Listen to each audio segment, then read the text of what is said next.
shortly, and now we're live. Good night, folks. You know it goes. Linton and I here tonight. We are doing an analysis of 20 open-ended sales questions from Hubspot, which I think you're going to enjoy. It's really going to help you with regards to your prospecting and the discovery process. So before we get started, we have to bring our hype person in, Zoe. Can you guys use headphones? No, we're trying to start. Come on. Are you using mine? Here's the mic, Zoe. Hold on. Need a big mic so the I know. audience can Okay. hear They will hear me. you. Yes. LinkedIn Live with Lyndon and Jared, and this is Zoe Best Mitchell, always on the LinkedIn Live. And Mommy's on LinkedIn Live. Mommy is on LinkedIn. That's all. Tell them bye. Bye, Lyndon. Bye, every audience. This is Zoe Bye-bye. Best Mitchell. Yeah. All right. Yes. Good night. Thanks, so you go and pack your bag for tomorrow, please. Hi, Mr. Lyndon. All right. What's up, Division? So good night, yo, Karen. Good night. Good night to Division Builder. Yeah. Yeah. So, Um. folks, I like this topic, and here's the only reason why. This week in the training exercise I've been doing with some of my clients, I have been noticing that the scripts aspect in terms of business is something that some persons have a challenge with.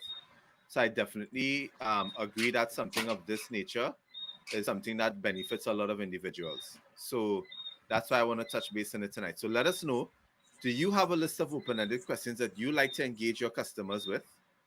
Right? Because that is always good to know. If you have a set um, group of questions that you utilize, but Lyndon and I are going to hit into it. Now, this list comes from Lyndon's favorite place in the world, which is HubSpot. We know, folks, you know Lyndon. You know Lyndon's a HubSpot. So we got to really critique this. Just to see if we can get him upset. All right. Now, I wanna prelude this with a couple of things, right?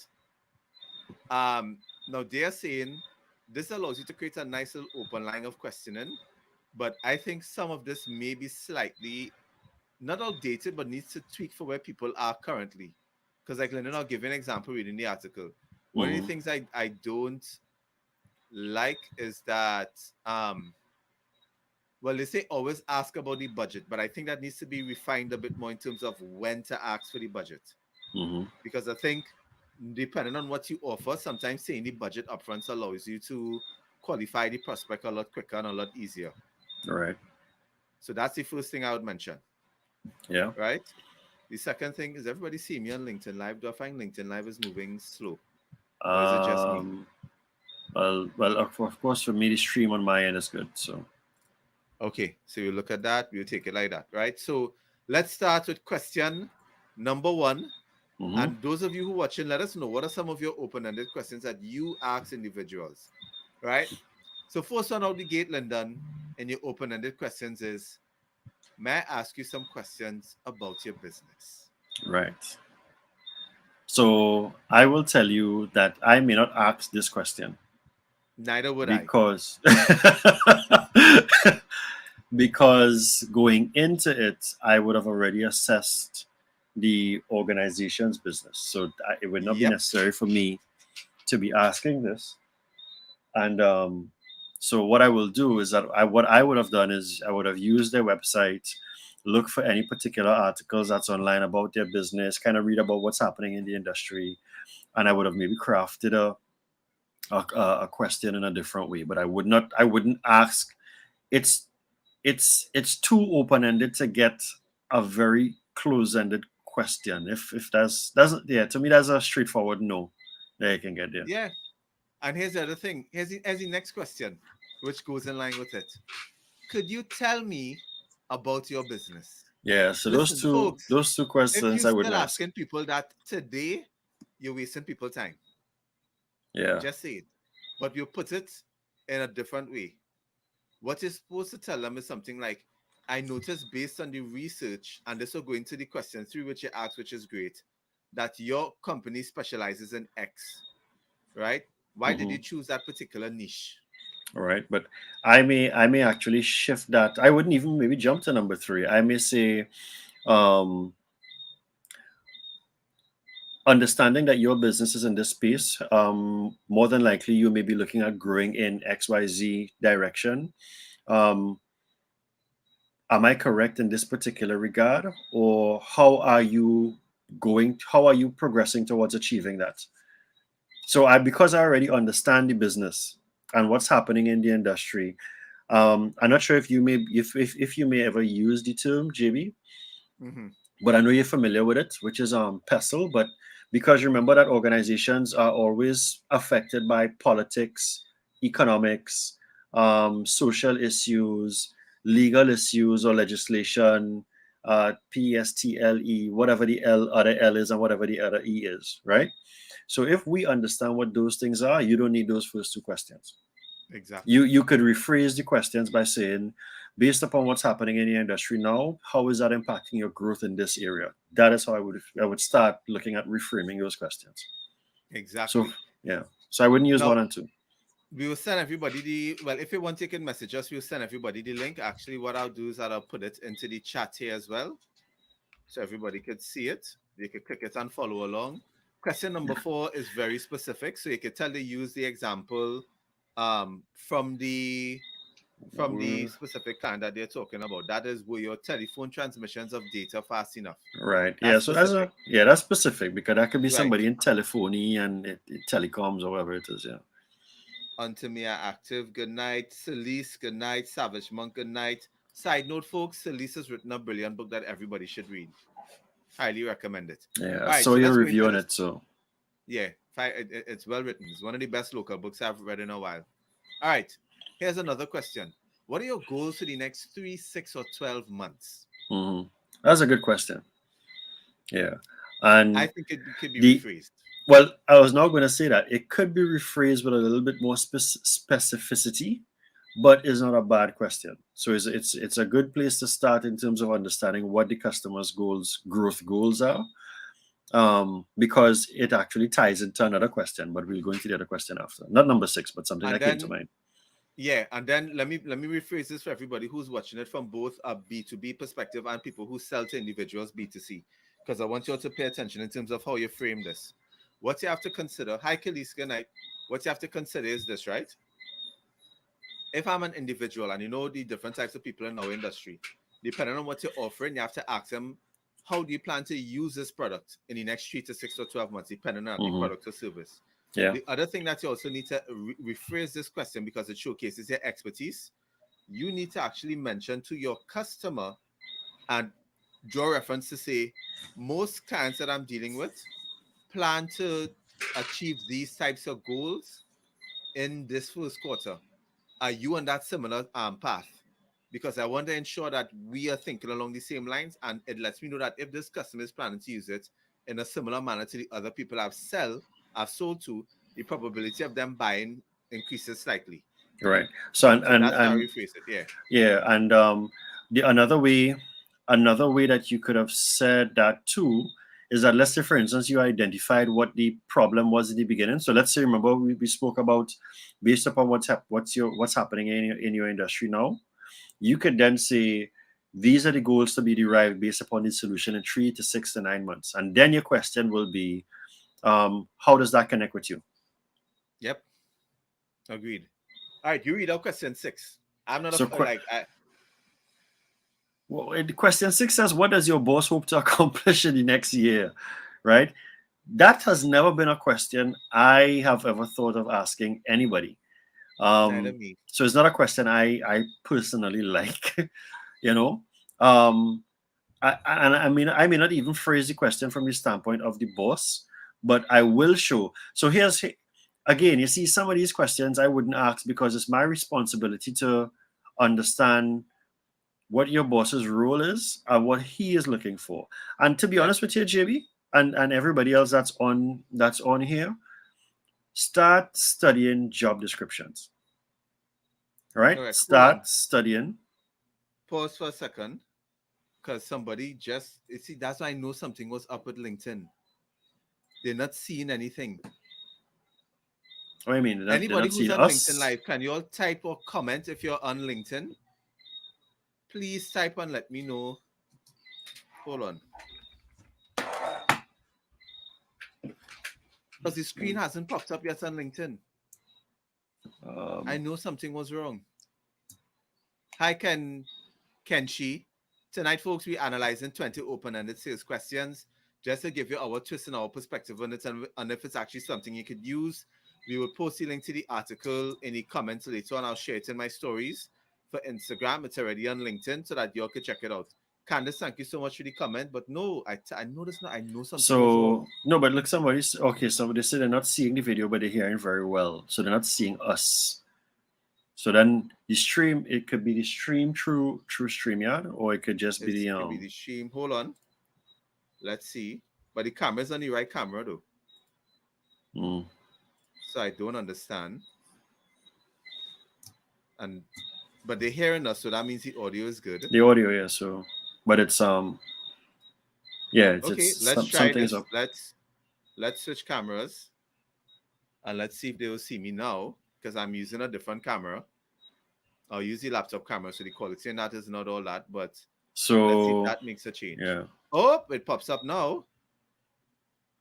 No, it's still loading. All right, forget that. No video, but audio is on. Yeah, we can't help that. You know us. We know if mm, anybody follows me, you know typos and things don't stop me from continuing. So we will continue. If you're hearing us, sorry about that. I know you look forward to seeing London's gorgeous face and yeah, my whatever. textured beard, but you had to jump on Instagram if you want to see the visuals. But we could pretend it's a podcast tonight. Right. All right, go ahead. What you saying, Yeah. Linda? So what I was saying, the point I was making is what we need to start doing. So okay, can I just put a pause there? So those three questions that we said that we don't like. Yes. Um, business acumen is what's important. And for people to understand business acumen, it means that your sales rep, so as an entrepreneur, if you're doing B2B, you need to pay attention to the goals of the individual or the roles of the individual and Right. what they're trying to achieve. One of the easiest ways right now, instead of asking ridiculously silly questions like this, like what does your boss hope to achieve? Don't waste my time with that. Is studying the job descriptions of the respective organizational positions. Because if I'm going to meet a brand manager, if I'm going to meet a CEO, I shouldn't have to go and ask them on that. And if I understand that revenue is important to him, process is important to him, the job description tells you what's important to him or to And I them. think you mentioned it key there because I know a big pet peeve for you in particular, Lyndon, is the fact that a lot of salespeople they don't have any business acumen. No, they So, don't. like, I'll put it to you this way: the only reason why we're analyzing this list is because we know that there will be some person who would find this and And literally use it. just copy and Yeah, paste. yeah, yeah, yeah. They would not look and see, okay, I can answer this question in a different way, or I don't need to ask this question. No, they would run with that straight. Mm-hmm, So mm-hmm, that's why you mm-hmm, want to make sure and do the analysis, folks. mm-hmm. All right, hit number 7. I like number So 7. number 7, how does your company evaluate products or services before buying? That is good because Yep. that means. So you want to say as to why you like it before It I lets say? me Yeah, you know go. what your buying decision or buying process is. And it Mm-hmm. Right, lets me know who is involved in that buying process. right, And that works both on a B2B and an individual level. So if you're selling to somebody who's trying to buy a car insurance, you need to understand how are you going to make this decision? How are you evaluating whether it's good for you? right, right. Good. Yeah. So, and that is exactly. I don't have anything much to add there, other than you have some companies who evaluate where they need to have a 14-day trial to to Yep. to to evaluate to see if the product is good or not. Some companies may not need to have a 14-day trial, but they have an evaluation process, have an evaluation criteria, that type of thing. Or some companies are not the subject matter experts in house, but they bring in a third party to assess certain things. That is just like if you're buying a car or Yep. you're referring something to someone, whether it's the pricing of an annuity or whatever it is. It just means that somebody else is going to get involved. So this is important because so I like this question. Yeah, and I this is like an it. important question. Yeah. So And that's by the number way, this 7. question is way better to use than asking somebody, are you the decision maker? That's an Yeah, yeah, insulting yeah. comment to ask somebody. especially if it is that shows that you haven't done your research, you don't Yeah. understand. Yep. Asking this question, how you evaluate, is a way better angle. It makes you look way more professional. So Yeah. trust me, let's take my advice. Yeah. All right. You want to take number 8? Yes. Um. Ooh. I didn't even see this when I was reviewing these questions. So I must Yeah. know. You know why? Because I skipped to 12 to 16 because I really like those four. Okay. Okay. This I love. Why would you commit the time and resources to something that's low to medium priority? Woo! Yeah. That is what you call And like a challenger question. yeah. And what's interesting with that too is that it means that there would have been a question before this one where the customer, if like you would have said, okay, so on a scale of 1 to 10, how important is this change or this solution to you? And if the customer Or what's says, well, the this is a, impact? yeah, or if the customer, so if the customer says well, I like to use 1 to 10 sometimes. So if the customer says that it's a 5 or a 6, then I'll jump straight into this question because it means Exactly. that there may be no push for you to make the change now. And I would switch it around to a couple of things too. So right now, I made an error when I was engaging with a client on something, and I haven't gotten any feedback. So now my response to them is similar to this, where I'm saying it sounds like this is not a top priority for the organization right now, Mm-hmm. Yep. Yeah. right? Yeah. And I'm only doing it because that's following Chris Voss's strategy of labeling something. So you Mm-hmm. want to see if what you're describing it as is correct, so that the client is able to give you that feedback. So that to me, I think I like this question Yeah. That's a because here's that's the a thing. bomb Here's the question. reason why you always want to gauge interest. And Interest. Yeah. do I want to get this problem solved now? Mm-hmm. And actually, no. Let's put it this way. Keenan always mentioned it, Lyndon. This is like when you're trying to determine priority. Is it that I need water and I'm in the desert? Or is it that I'm just buying water because I just want to make sure I just buy and have I have something a to sip couple every cases. day? Exactly. The Yeah. Yeah. priorities are way different. Either Yeah. I'm going to die without it, or it's just Right. it's a low priority. If I don't have it, I'm not Yeah. gonna die. Yeah. This is actually the best question out between 1 to 7 so far. Yeah. Oh Yeah. gosh. Yeah, you go. All right, So let me ask you 9. question 9. Okay. You want me to go ahead with it? Yeah, you go ahead. Ooh.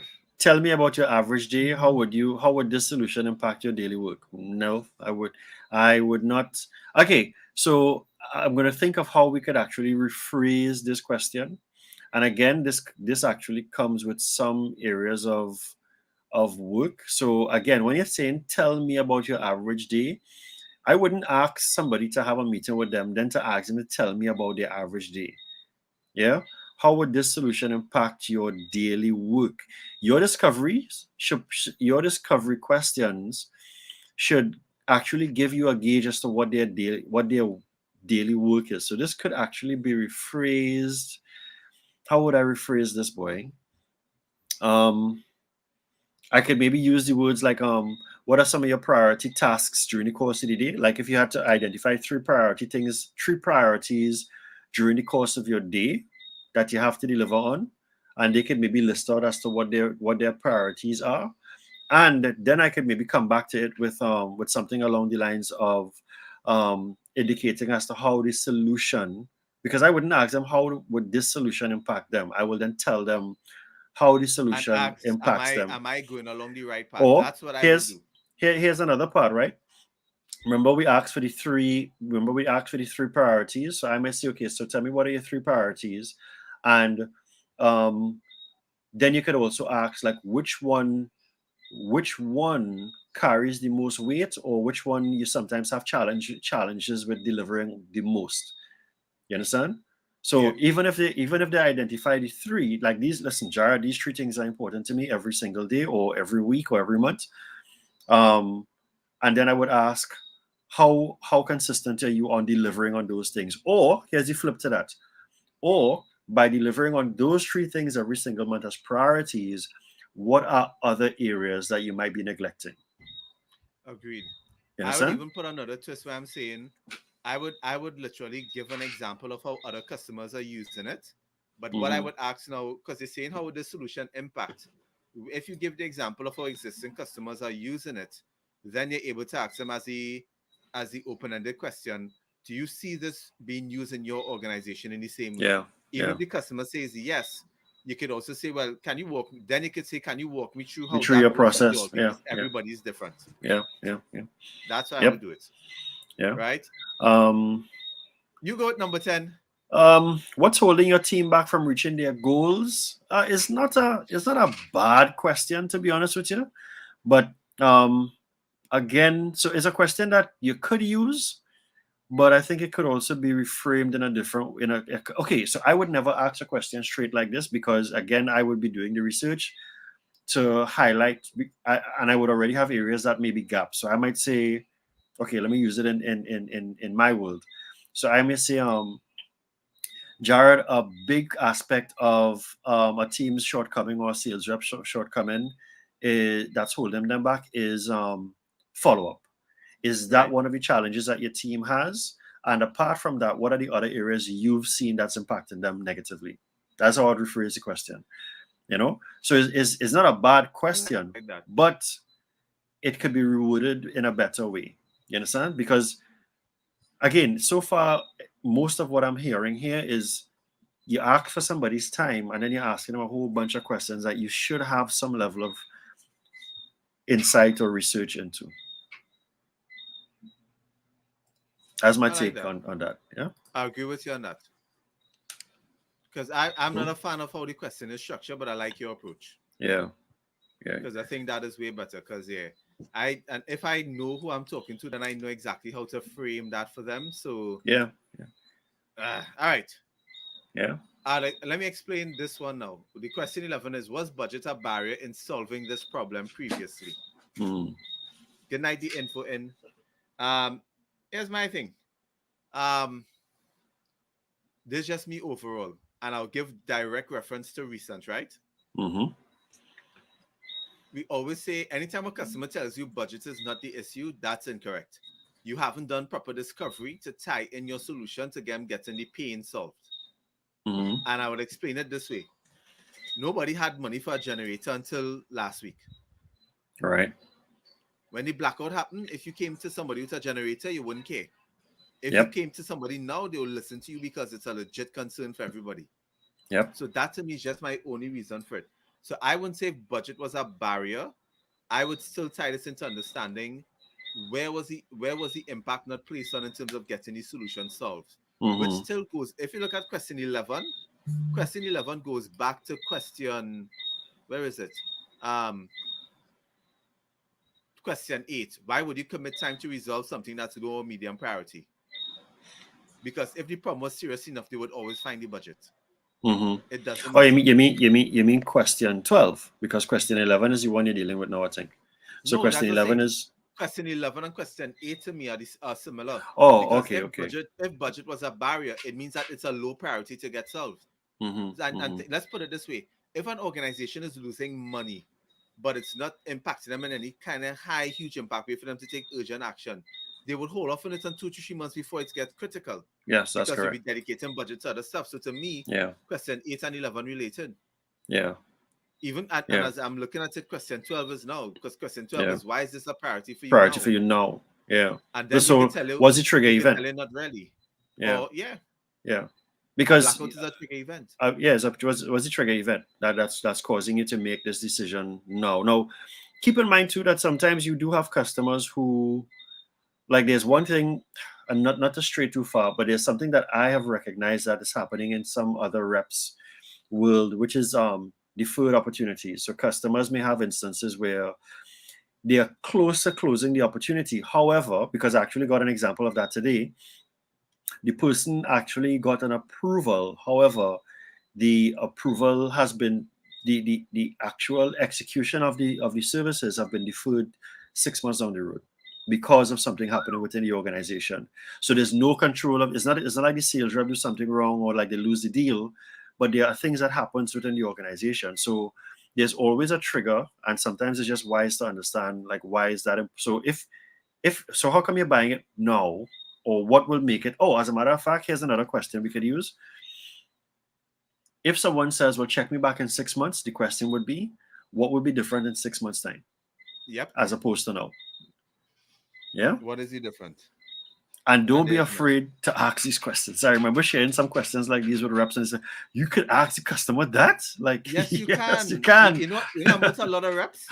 A lot of reps don't like. There's very few professionals that have a high level of respect for themselves. So in other words, if they know you're wasting their time, they stop the conversations and interactions with you. They ask you the hard questions. So, Yeah, for yeah, example, I would ask, why is this a priority for you? And if you hear them hem and haw, and I'd be like, so it sounds like you don't want this change, you don't want this improve, you don't want to make a decision on it.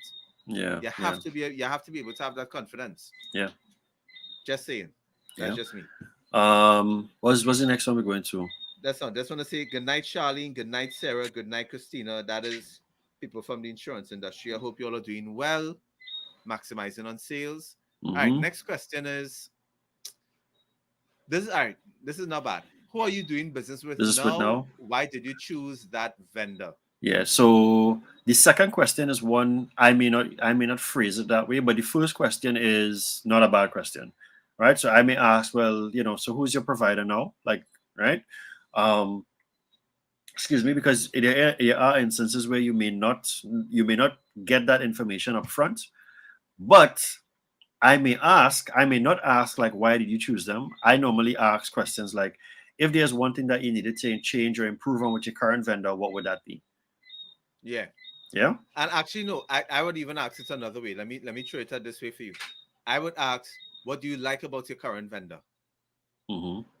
Because I want the person to state everything so I could understand that they know how they're using the existing product or service, but at the same time, it allows me to clearly identify what are the gaps because they're going to explain not the customer's products and service, but how the competitors' The products and competitors services is performing. impacting their Yeah. Yeah. organization Yeah. and how it's Yeah. performing.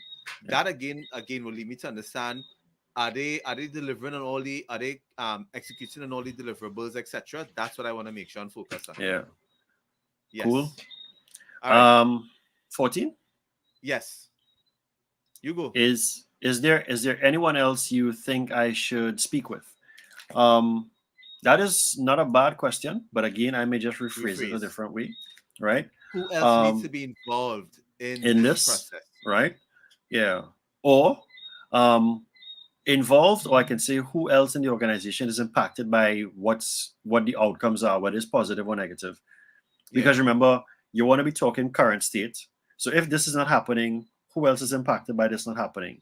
And if we solve the problem, who else benefits that we need to solve that we need to talk to? You understand where I'm coming from? So Correct. again, it's just looking at either taking it from the problem standpoint or taking it from the fixing the problem standpoint. So So Crystal is saying something here. I just want to add some more context to again. I Crystal Parallax hey, brand Crystal. consultant. She's saying, I flat out asked them what issues keep you from sleeping well, and I would even jump ahead of that, and I would use what I'm seeing in the industry to see if that's what's keeping them up.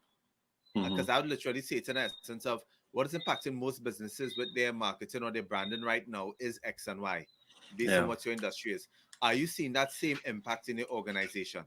And the customer says yes, then I could say, well, how if you want to put it in a scale um of comfortable night's rest and not being able to sleep at all, what would that be for you? And the customer say, well, yeah, I wake up first thing in the morning thinking about how to fix that problem. Hmm. Great. Hmm.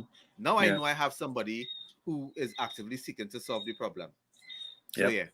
Hey, Ishmael, good night. Congrats. I think Ishmael, I don't know if you remember Ishmael Linden. I think he launched Yeah. Big. Yeah. a line. Is message us in the comment. What is something he launched? I saw him posting it in the stories in the grocery. Okay. That's Right. cool. Question 15, 15. Linden. All What is right. the What business is problem you're trying to solve? again? I think this would be, and you could tell me if you think this. I would not use this if I am approaching the customer, but I might use this if the customer has called me. You I like understand? that. I like Yeah. that. So if I am reaching out to the customer, I wouldn't use this because again, that's where your research comes in, and you should understand what are some of the things that you want to help them with, so you could rephrase that. On the flip side, however, if they have actually called you and they want, so you can say, well, what is the problem you're trying to solve specifically? Yeah. So I think Now it could be. use No, go ahead. relatively. No, no, go ahead. I'm done. This question could work here because here's the thing. A lot of times, and you could tell me in the chat, give me some hearts and stuff if you agree. A lot of times when done, and we have seen it, I've seen it. This is a good question to ask if you want to be clear that the person understands what you do. Mm-hmm. Because sometimes a lot of people come to us with like to set up meetings, and when they tell me what their problem is, you're literally confused. So you Like, have to ask them, well, what is it that you're what are trying you to calling solve? me? Yeah, And exactly. Yeah. sometimes a lot of cases it's like funny enough for me, like some people think I do social media management. I have You're no right. idea why. Right. Right. It's like, yeah, Jared, I Because you was do your social marketing. selling. Yeah, Yeah. but people's like, yeah, see you're doing marketing. I was like, I do not do marketing. No Yeah. offense to marketing. I that's not me. I do sales. Yeah. So So Ishmael says saying it's exclusive distribution of Trini. I can't sriracha read. sauce, Right. congrats. Trini sriracha sauce. Yeah, that's cool, man. That's cool. Congrats. Ishmael is always on that entrepreneurship Yeah. vibe. Yeah. And Yeah. Yeah. Yeah. Yeah. if it's Yeah. one person who dives into something passionately, Is is Ishmael? this Yeah. man, boy. This man does invest Yeah. and do everything like when he get wholeheartedly into something. But he So gets his success out of it too. Huh? So right. no, but that's what I mean. Like you don't meet people. Some people go into stuff I think for trends, but he dives into stuff for the passion of it. So that's why I like seeing all this stuff that he's doing. Yeah. Um, You want to shoot with 16? what are your priorities for your business or team this quarter?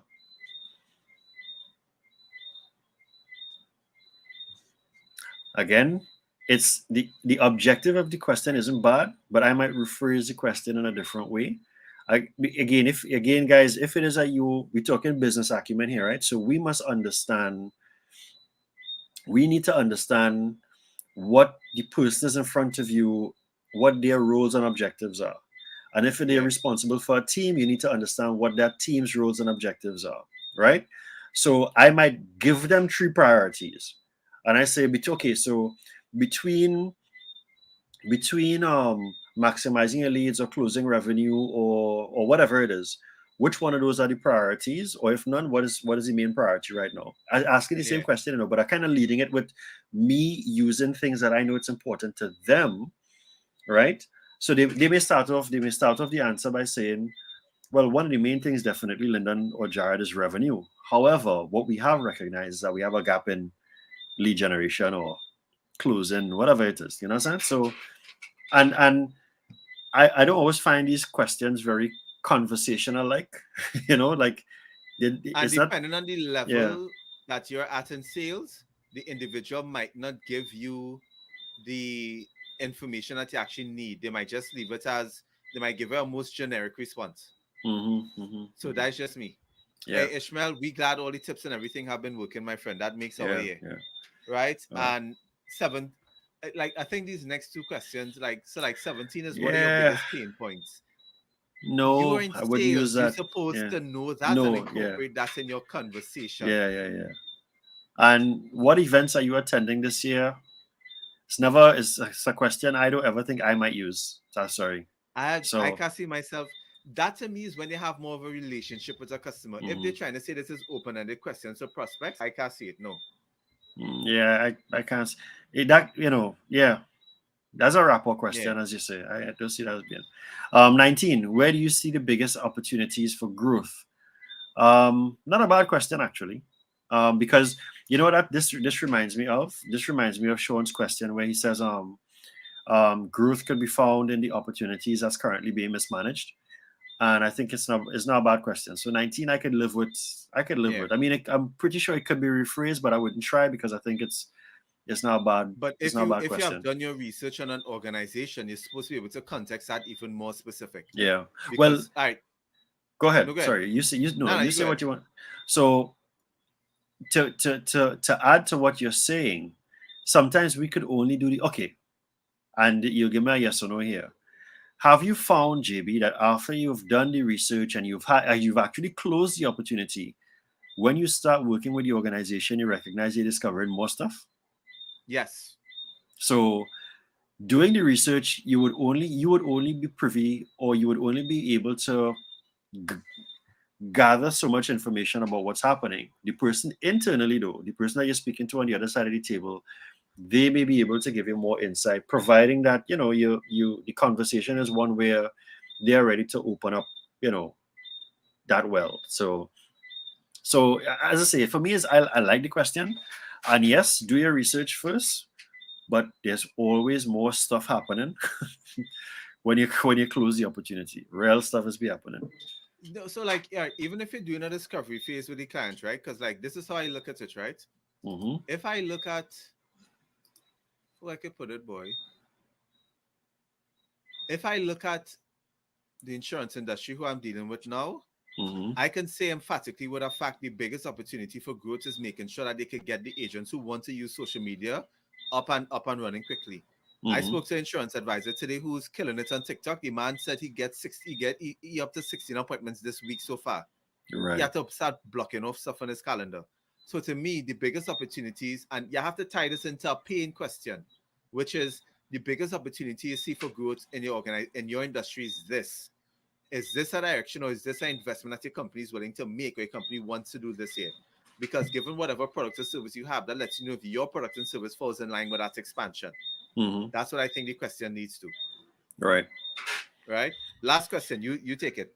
When is a good time for follow up? Not a bad question, but I would actually maybe put some dates in there. Yeah. So like as a matter of fact, I might phrase this question up to say, okay, based upon everything that we discussed, and if I can give a summary, I'll say, would next week or next month, based upon what has come up in the conversation, I would maybe try to put a time frame in there instead of asking them when is a good time alone, because when is a good time is very ambiguous. So I might say, well, Ishmael, based upon everything that we discussed, and a few things that I have to get back to you with, or you have to get back to me with, would next month around the same time, the 24th or the 23rd, be a good time for us to do a follow up, and that's it.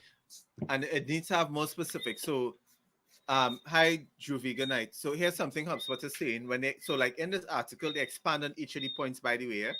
They're Mm-hmm. saying if you don't feel comfortable setting a follow-up date for the prospect, leave the option open. Yeah. No, I disagree. I think you should actually give them the options as Lyndon says so you can find out. Because here's the important part about this. You want micro commitments by the Mm-hmm. customer giving you a micro commitment, and if they're sticking to it, it lets you know if they are serious with actually getting the problem solved. Right? Right, sorry You about see, that. yeah, Ishmael man. just responded. Ishmael Yeah, responded to man. my It's follow up right. question. Yeah, yeah, yeah, No, and but you understand what I mean? Like you very must much have so. these micro commitments. You Look, can't look just. at it I like don't think you this. should leave it open. Even with things like buying a car, or somebody walking into your store, you want to find out like when do you need to have the items. If the person say coming back, so okay, how soon can I see you? How soon can I give you a follow up call? Listen, if I was in retail sales, Jared, I would be freaking killing it, right? Yeah, Because I would be using everything that I teach people now, even in B2B, and it's flipping it into retail. Because you could do it. You can do. It's not like it can't be done. It could be done. But yeah. yeah, and just to add with that too, that what Jared is saying is our practice, guys. So like I would have had a meeting with a client in December, and I set a next step for him, which was to have conversations with two additional members of his team. I had the conversation with the members of his team, and he knows the next step was after I had a conversation with the members of his team is to come back to him.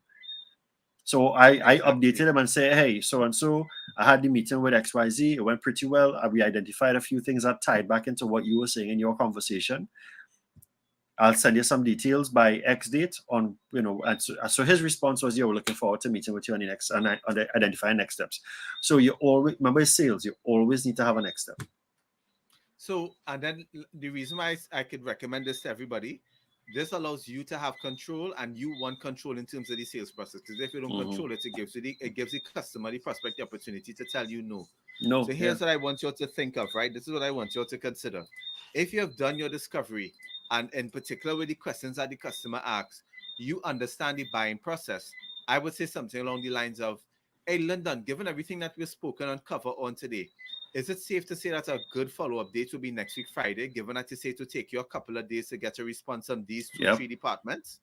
Yep. So can we work with that time frame and probably give you Friday to give a call back in terms of, and which will actually give us the next steps of, is this something that they want to explore, and give us time to set up a next discovery meeting or a demo. Like, Yeah. give the suggestion and explain why. Like that to me, I think is what works, instead of just when is a good date. I'm not giving you that sorry, I can't give a customer that option. No. Yeah. That no, I would never give a customer that. No, if it's one thing that we I think these questions too, GB, as much as the saying is open-ended questions, yeah, but as I say, these questions are very vague, guys, and they're. I mean, as much as it's HubSpot, yeah, and you know HubSpot, I'm a fanboy. There are also some much better questions out there that you could find from other different resources. That I can't even think of one right now, but they are out there. But the goal is to right. The goal is to take these questions and fit them into your approach. Don't take the questions verbatim, please. Take Please don't do the it. stuff that Jared and I talk about. Take the look at the questions and now rephrase the questions, because remember, the question is supposed to now give you insight in terms of the customer's world, the size of the pain, how important it is to them, because it will then guide you as to how much emphasis you want to put on this opportunity. Again, as we said back up in, as Jared was saying, if you recognize that it's not so much so a big deal if it scores 5 on the customer's Richter scale, then why are you going to be putting 10x effort into this deal to try to close it when the customer is on 5? You know?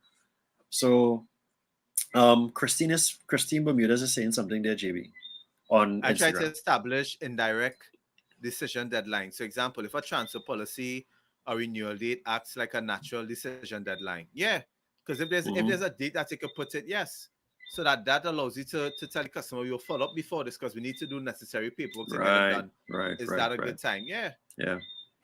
And if it's So a real prospect pushing for a close, won't scare them. It won't, because the no, person it is wouldn't. serious about The getting the person problem serious, yeah. solved, because Yeah. they have a deadline in their mind. But your guidance and your expertise is what is going to make them feel comfortable with when you suggest the time. Mm-hmm. Mm-hmm. Yep. So yeah, Yeah. so that's And our questions. Yeah. and don't be afraid to ask hard questions. Don't be Yes. afraid to ask. I remember asking a customer a question about their business, and they gave me a very fluffy answer. But then I say, okay, well, would you be able to pay bills?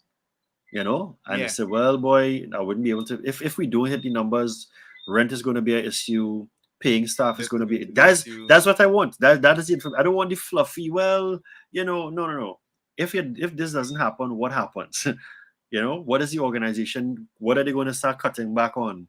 How is that going to start affecting staff? Because remember, revenue is a big thing. So Yep. And I again, I need to gauge how serious you are with getting this out. So I would share this in my stories, folks. You'll check it out. hmm I think the 20 questions is not all I think could be used, but I think they're good. Especially if you're in B2B sales. I think one or two of them apply really well to B2C.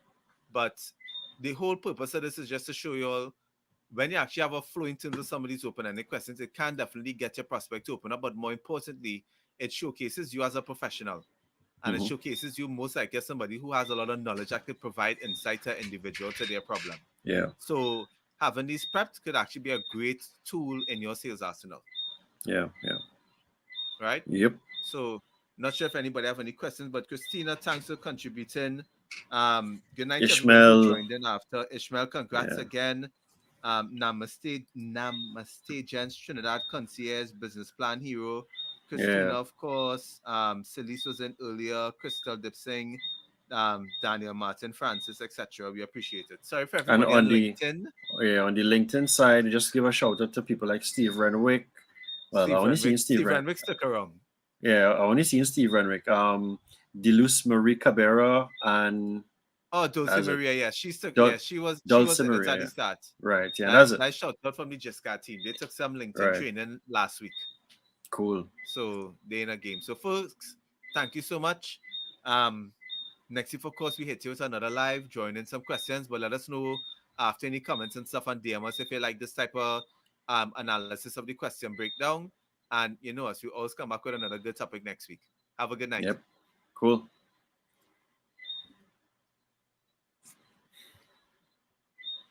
That was weird on StreamYard's end though. Ooh, let me end Yeah. this.